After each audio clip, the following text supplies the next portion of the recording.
오늘 설교의 제목은 그 뒤에야 기도를 들어주셨다. 그 뒤에야 기도를 들어주셨다라는 제목으로 말씀을 나누도록 하겠습니다. 1956년 개봉한 영화 10개가 있습니다. 이 영화의 주인공이었던 찰톤 헤스턴과 율 브린너, 아주 유명한 배우들인데, 찰톤 헤스턴은 나중에 벤허 그리고 혹성 탈출의 주인공으로 캐스팅되기도 했고, 또 왕과나 황야의 7인 등의 주연이었던 율 브린너도 이 영화에 출연해 큰 성공을 거두게 됩니다. 당시 제작비가 1,300만 달러였다고 하는데 우리 돈으로 현재 150억이 넘었고, 흥행 수익은 무려 1억 2,790만 달러, 즉 한화로 약 1,470억 원이나 되었다고 합니다. 러닝타임도 3시간 40분이나 될 정도로 굉장히 긴 영화이지만, 이 영화가 많이 성공했었던 이유 중에 하나는 무엇이냐면 바로 당시에 보기 드물었던 1956년 당시에 보기 드물었던 특수 효과들 때문이었습니다. 바다가 갈라지는 이 장면은 폭포를 찍어서 양쪽에 붙여 편집한 것이라고 합니다. 이스라엘 사람들이 이집트를 탈출한 여정을 이 영화 10개는 구약 성경 출애굽기를 모티브로 해서 제작이 되었기 때문에 특히나 많은 크리스찬들이 이 영화를 보면서 성경의 내용들을 다시 한번 묵상해 볼 수 있었다고 합니다. 우리는 보통 모세 시대 이집트를 탈출한 사람들이 순수한 혈통의 히브리 단일 민족인 것으로 생각하기 쉽습니다. 하지만 그것은 착각입니다. 출애굽기 12장 37절부터 38절 말씀을 보면, 특히나 38절을 보면 장정만 60만이 되는 이스라엘 자손 외에도 다른 여러 민족이 함께 했다라고 하죠. 개역 성경에는 여러 잡족이다, 중다한 잡족 이렇게 표현하고 있는데, 아마 40년 광야 생활을 하는 동안 이스라엘에 합류한 더 많은 이방인들이 있었을 것으로 추정이 됩니다. 창세기 12장 3절을 보면 하나님께서 아브라함에게 복을 주시면서 땅에 사는 모든 민족이 너로 말미암아 복을 받을 것이다 라고 말씀하셨습니다. 하나님은 아브라함이 특별한 능력이 있거나 그가 뛰어난 존재였기 때문에 그에게 복을 주신 것이 아니라 그의 믿음을 보시고 언약, 즉 약속의 백성으로 삼으셨습니다. 그 후손인 이스라엘 역시 혈통이 아니라 바로 이러한 하나님의 약속을 근거로 하나님의 백성이라 불리게 된 것입니다. 이집트를 탈출한 출애굽 백성들에게 혈통이나 인종 그리고 어느 출신인가가 중요한 것은 아니었습니다. 언제나 하나님의 약속을 믿고 따르는지 그 여부가 더 중요한 것입니다. 그래서 40년 광야 생활을 하는 동안 많은 이방인들이 이스라엘이라는 집단에 들어오게 된 것인지도 모릅니다. 출애굽기 12장 47절부터 49절엔 그러한 정황이 유월절 준수 규칙에서 더 명확하게 나타납니다. 유월절은 유대인에게 가장 중요한 절기 중에 하나입니다. 우리나라로 치면 독립기념일 같은 날이라고 비교해 볼 수 있겠는데, 이집트에 내려진 10번째 재앙인 장자의 죽음을 하나님 말씀에 따라 벗어난 것을 기념하는 절기입니다. 그런데 48절부터 49절 말씀을 보면 이 유월절을 지킬 때 외국인 또한 포함을 시키고 있는 것을 보게 됩니다. 그래서 출애굽의 구원은 어떤 혈통에 따른 민족적 구원이 아니라 하나님을 향한 신앙적 약속을 믿고 따르는 자들에 대한 구원이라 말할 수 있습니다. 그래서 하나님께서 구원을 하시는 그 사역의 특징은 특정한 민족과 나라에 국한된 것이 아니라 이미 그 출발부터 모든 인류를 지향하고 있다는 사실을 잊지 말아야 합니다. 12정탐꾼 중에 하나였던 갈렙이라는 사람은 성경에 그니스 사람으로 기록되어 있습니다. 그래서 어떤 사람들은 갈렙이 이방인이었을 것이다 추정하기도 하고, 또 어떤 이들은 아니다라고도 하는데, 중요한 것은 이스라엘의 대표적인 지파 중에 하나였던 유다 지파의 갈렙이 이방인이냐 아니냐라는 논쟁이 있을 정도로 이방인들이 이스라엘 백성들 집단에 많이 유입이 되었을 것이라는 점입니다. 그래서 출애굽 당시의 사람들에겐 어쩌면 민족이나 혈통의 개념이 아예 없거나 있다고 하더라도 어울려 지내는데 큰 갈등을 일으킬 정도는 아니었던 것 같습니다. 그에 관한 일화를 하나 소개해 드리겠는데요.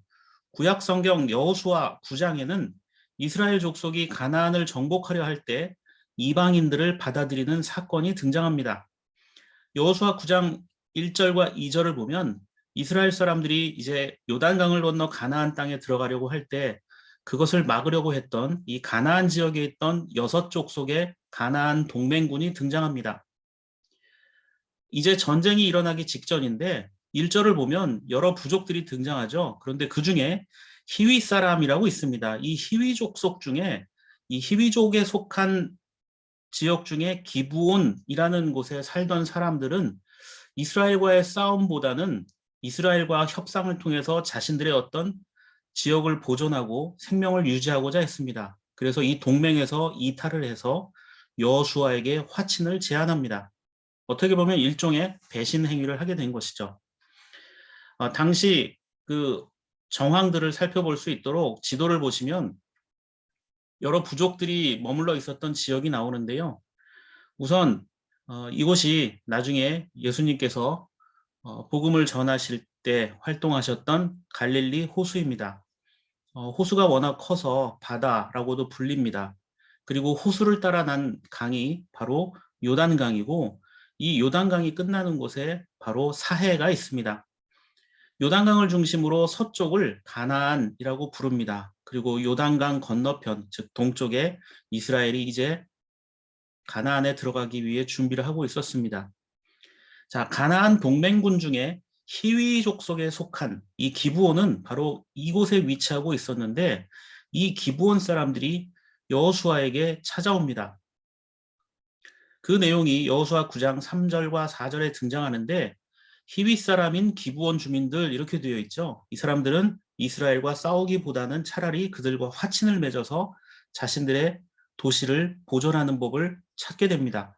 그런데 그냥 가서 평화협정을 맺자고 하면 분명히 거절할 것이 분명했습니다. 그래서 기브온 사람들은 여호수아를 속입니다.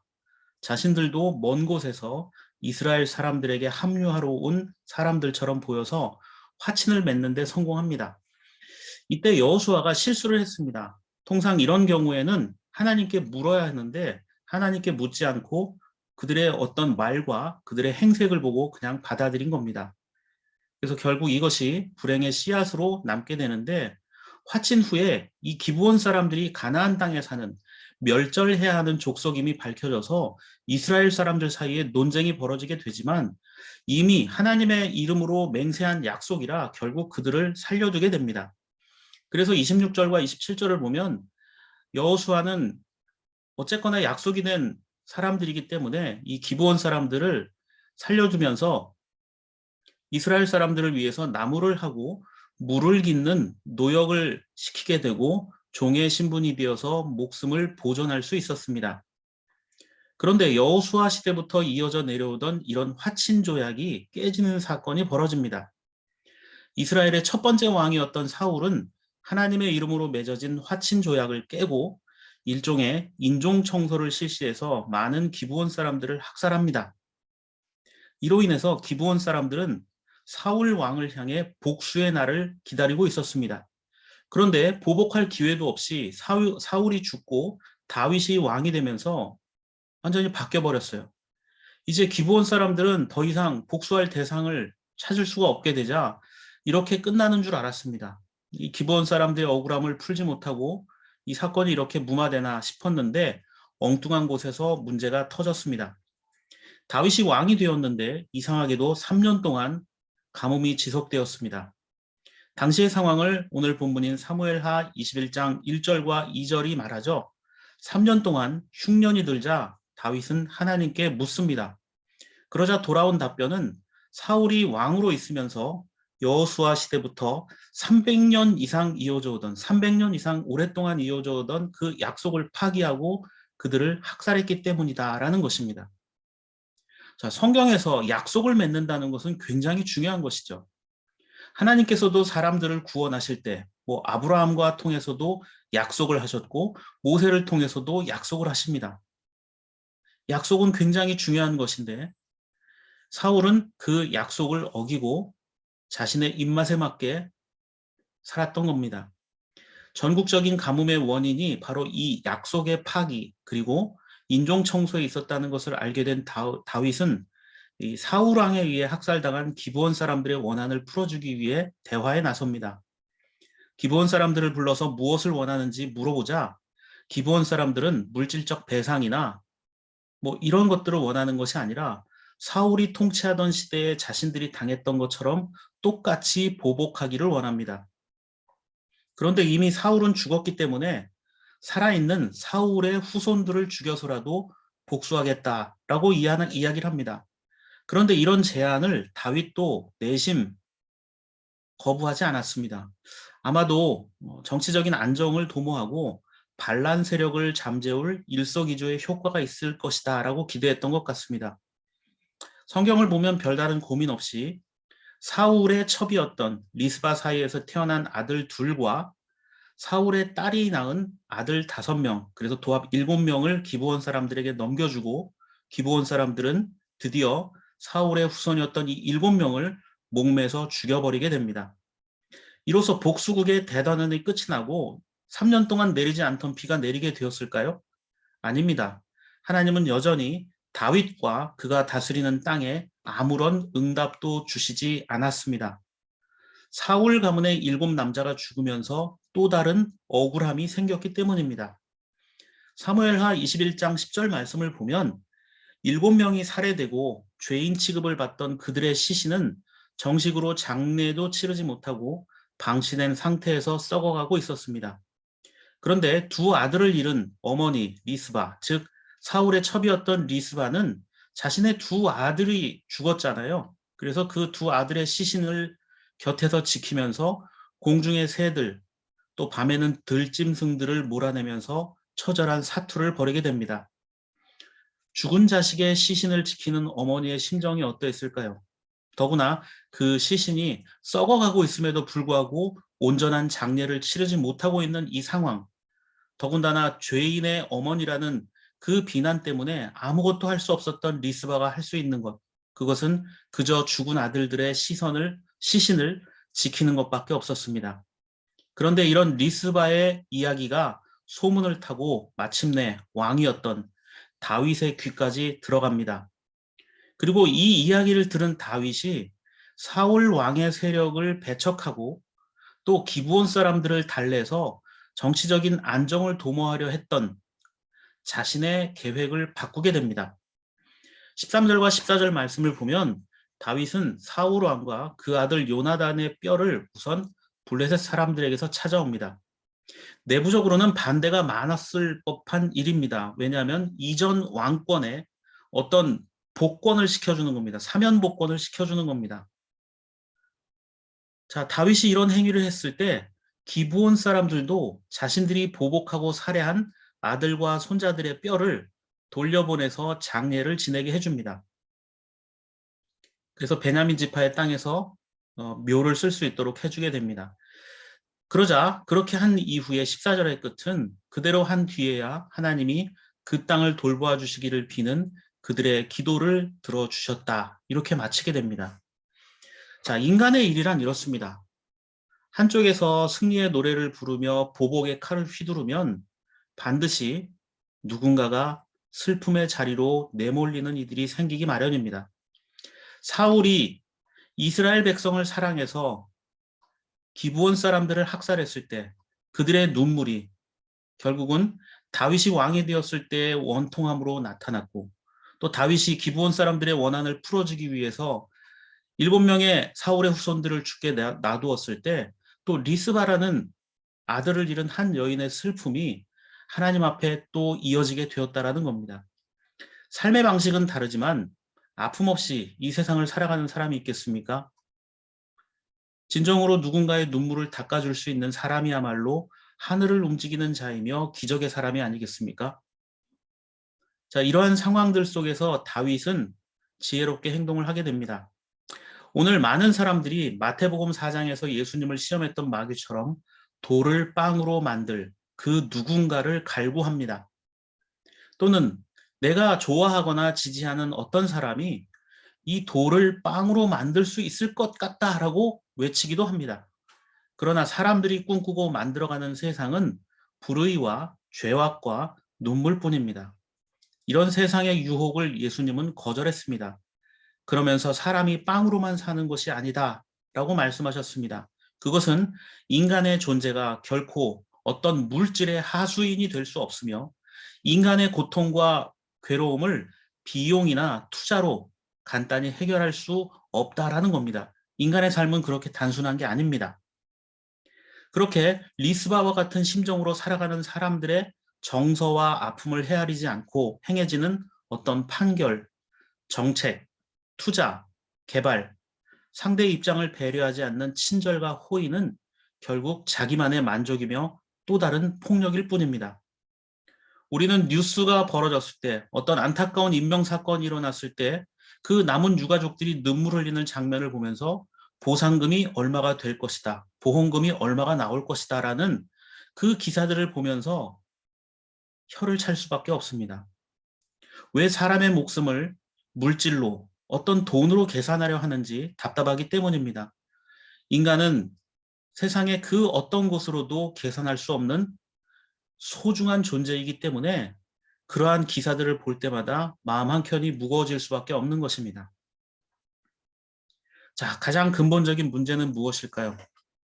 여호수아가 하나님께 묻지 않고 자기 멋대로 기브온 사람들을 받아들인 것이었고, 또 사울 왕의 이 민족주의적인 편견이 기브온 사람들의 학살을 불러왔고, 다윗의 경솔한 처사가 리스바라는 한 여인의 슬픔으로 이어졌다는 점입니다. 자, 모두 지도자들이었습니다. 지도자들이 그들의 잘못된 공통점이 한 가지였죠. 하나님께 묻지 않았을 때, 자기의 경험과 계획과 의지를 더 중요하게 여겼을 때 바로 문제가 생기더라는 겁니다. 이 일 후에 다윗은 제사장 사독으로 하여금 기브온 산당에 성막을 세우고 아침 저녁으로 번제를 드리게 합니다. 자, 기브온 산당에 성막을 세웠다. 즉 다윗은 기브온 산당에 성막을 세움으로써 자신의 어떤 판단이나 어리석음으로 인해 누군가 또 다른 이의 피해를 방지하기 위함이었을지도 모릅니다. 또는 철저하게 하나님의 뜻을 구하고자 이 기브온이라는 곳에 상징적으로 성막을 세워둔 것일 수도 있습니다. 다윗의 이러한 정신은 그 아들 솔로몬에게까지 이어져서 솔로몬이 왕이 되고 이 기브온 산당에서 번제를 드리고 또 지혜를 받았다라고 성경은 말합니다. 그래서 기브온은 이스라엘 왕에겐 일종의 화해와 평화의 또는 정치적인 상징이 된 것인지도 모릅니다. 그러나 진정한 평화와 화해는 사람이 만들어낼 수 없습니다. 오직 하나님만이 하실 수 있는 것입니다. 사도행전 10장 39절 40절에서 베드로가 이렇게 말하죠. 우리는 예수께서 유대 지방과 예루살렘에서 행하신 모든 일의 증인입니다. 사람들이 그를 나무에 달아 죽였지만 하나님께서 그를 사흘날에 살리시고 나타나 보이게 해주셨습니다. 다윗의 시대뿐만이 아니라 지금 이 시대에도 사람들 사이의 갈등을 해결하는 가장 쉬운 방법은 누군가를 죽이면 됩니다. 다른 이들을 힘으로 제압하면 문제는 해결이 됩니다. 하지만 억울한 사람이 생겨서 또 보복을 하기 마련이죠. 인간의 일이란 끊임없이 누군가의 생명을 파괴하는 것뿐인지도 모릅니다. 그러나 예수님은 십자가의 길을 가셨습니다. 다른 이들의 목숨을 취하는 것이 아니라 자기의 목숨을 내어주셔서 평화의 길을 만드셨습니다. 자신을 향한 반역과 악한 일들조차도 새로운 생명의 사건으로 변화시키고 도리어 우리를 어떻게 사랑하시는가를 자신의 목숨을 통해 확증으로 삼아주셨습니다. 오직 주님만이 하실 수 있는 일이었습니다. 그분만이 눈물을 기쁨으로 사망을 생명으로 바꾸실 수 있는 분이기 때문입니다. 이사야 42장 2절과 4절은 예수님에 대해 뭐라고 말씀하고 있습니까? 주님은 큰 소리 치는 분이 아닙니다. 즉 허풍이나 자랑이 없다는 뜻일 겁니다. 오히려 사람들이 그 소리를 알아들을 수 없을 만큼 어쩌면 우리 사이에 숨어 계신 분인지도 모릅니다. 상한 갈대 같은 죄인들을 향해 더럽다 탓하며 짓밟지도 않으십니다. 등불처럼 약한 이들을 향해 무능하다 경멸하지도 않으십니다. 오히려 그런 이들과 함께 할수록 주님은 더 견고히 서셨고 분명하게 하나님의 뜻을 이루어내셨습니다. 두려워하는 자들을 비난하지도 않으셨고 필요 없다고 배제하거나 정죄하지도 않으시고 오히려 그 혼탁한 세상에 뛰어들어 우리와 같은 삶을 살아가셨습니다. 다윗은 기브온 사람들의 억울함을 잘 풀어주어서 어쩌면 스스로 대견하다 여겼을지도 모릅니다. 정치적으로도 굉장히 기가 막힌 묘수라고 생각했을 수 있어요. 사울의 자손들을 죽임으로써 기브온 사람들의 원한도 갚아주고 정치적으로 불안정한 요소였던 사울의 남은 자들을 처리할 수 있었기 때문에 아주 좋은 수라고 다윗은 스스로를 인정하고 교만하게 생각했을 수도 있습니다. 그러나 리스바에 관한 이야기를 듣고 그가 한 가지 깨달음을 얻게 된 것 같습니다. 무엇을 깨달았을까요? 사무엘하 21장 10절을 보십시오. 리스바는 보리를 거두기 시작할 때로부터 하늘에서 그 주거미로 가을비가 쏟아질 때까지 이 아들들의 시신을 지킵니다. 보리를 거두기 시작할 때는 비가 오지 않는 이스라엘의 건기이고 요즘 달력으로 4월 정도라고 예상하시면 됩니다. 그리고 가을비는 10월경에 내리니까 무려 4월에서 10월, 6개월입니다. 여러분 6개월 동안 죽은 아들의 시신을 리스바는 지키고 있었습니다. 그래서 뼈만 남게 되었다라고 성경은 설명하고 있습니다. 이런 리스바의 모습을 보고 다윗은 하나님을 발견하게 됩니다. 리스바가 새들을 쫓아내고 밤에는 들짐승들을 쫓아내는 그 모습, 6개월간 뼈가 남아버린 그 아들들의 시신 곁을 지키고 있던 이 어머니 리스바의 행위를 보면서 하나님께서도 죽어 마땅한 죄인이었지만 어쩌면 그 아들을 지키는 이 리스바와 같은 모습으로 도리어 나와 우리 백성들을 살펴보시지 않을까, 눈물 흘리시지 않을까, 죄로 인해 죽을 수밖에 없던 우리들을 하나님이 이렇게 사랑하시는 것이 아닐까라고 생각할 수도 있었다라는 점입니다. 죽어버린 리스바의 아들들의 모습 속에서 어쩌면 다윗은 자기 자신의 모습을 발견한 것이 아닐까라고 생각해 볼 수도 있습니다. 저들과 다를 바 없는 초라한 존재라는 것. 그래서 다윗은 하나님 앞에 기브온에 성막을 세운 것이 아닐까라고 생각해 보는 것입니다. 그가 모든 시간이 흘러서 뼈만 남은 자들을 수습해서 장례를 치르고 명예를 회복시켜주고 난 이후에야 하나님은 그들의 기도를 들어주셨다라고 성경은 말합니다. 하늘을 움직이는 것은 큰일이 아닙니다. 오늘 어느 구석에서 울고 있는 리스바와 같은 이가 없는가 살펴보는 것.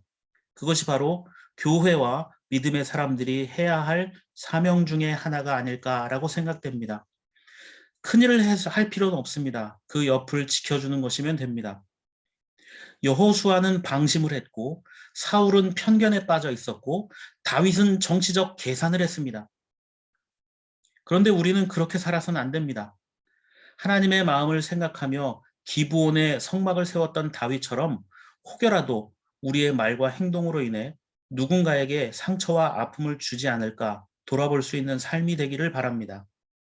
무엇보다도 우리를 사랑하시는 하나님의 사랑을 기억하며 우리의 삶에 성막을 세우며 살아갈 수 있는 한 해가 되시기를 주님의 이름으로 부탁을 드립니다.